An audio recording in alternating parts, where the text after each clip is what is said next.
Yorkshire is one of England's most picturesque regions. In the north of the country lies the North Yorkshire Moors National Park, with its wide expanses of heather moorland stretching up to the coast.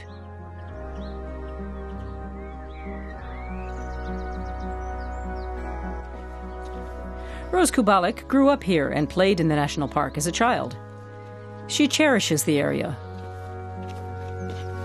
The North Yorkshire Moors National Park is one of the last places in this overcrowded little island, which is protected. It's very special. It has the moors, the only, apart from Exmoor and Dartmoor, they're the only other great moors in England.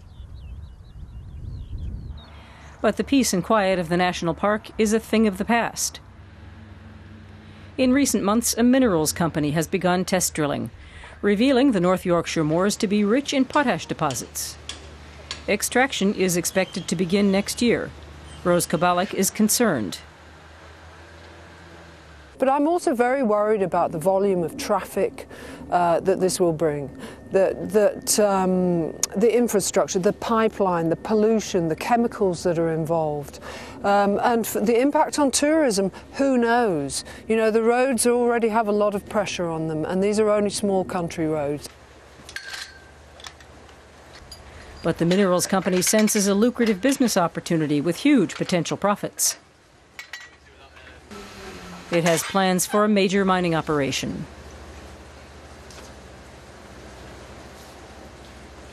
It will be certainly one of the deepest mines in Europe, and it'll be a world-class operation. It'll be one of the first new mines for a considerable length of time, certainly in the UK. And in terms of the output, it'll be certainly the biggest in the UK.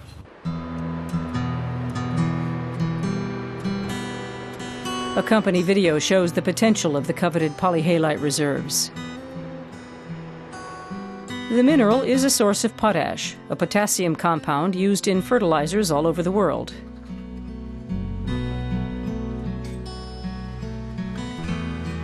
What I have here is a piece of the polyhalite core from the first borehole. It's a piece of core, it's 84 millimeters in diameter. The polyhalite itself is a very hard mineral. We cut the core in half, it's then crushed and assayed, which tells us the actual quality of the mineral. So it's from 1,600 meters below surface, and it's around 260 million years old. But this is the stuff that we're after. Quite interesting. Rose Kubalik and other residents of the national park plan to join forces to oppose the project. They point to this still smoldering potash mine from the 1970s on the northern edge of the park. It hums loudly.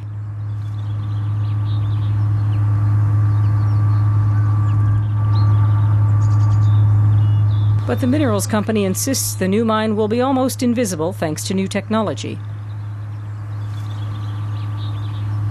We will do everything in our powers to reduce the environmental impact, and that's based on the design of the mine area. Everything will be low impact. We're well aware of where we are, that we're trying to do this in the national park. We're sensitive to that, and we will maintain the highest standards possible. However, Tom Chadwick, chairman of an environmentalist group, doesn't buy the argument. Claims that you can somehow conceal a point of production of 3 million tonnes of ore a year is just a complete nonsense. This will be a large industrial site, and it cannot be mitigated to the point where it will be invisible. There is no such thing anywhere in the world as an invisible mine. Tom Chadwick and Rose Kubalik, however, aren't just facing opposition from the mining operator. Several residents of the North Yorkshire Moors, too, are in favour of the project, hoping it will revitalise the region and bring thousands of much-needed jobs. It's very difficult. I've been trying for about 6 months now. It's been made redundant because there's lack of industry, and I was in the building trade, and no one's building houses anymore, so it's saving the money. So we're just very hard. The towns on the edge of the park are in particularly bad economic shape. For the residents, the park has brought few opportunities. Strict environmental laws have prevented construction and building activities.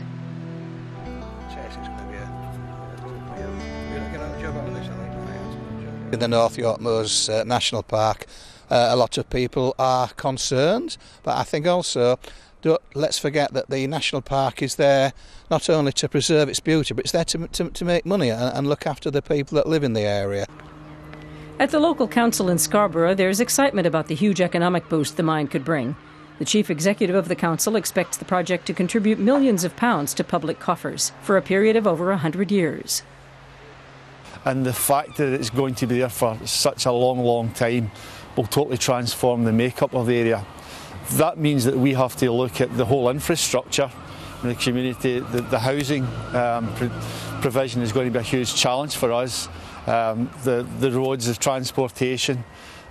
Possibly as well, the other thing, which is by far the biggest, is to ensure that we address the skills agenda.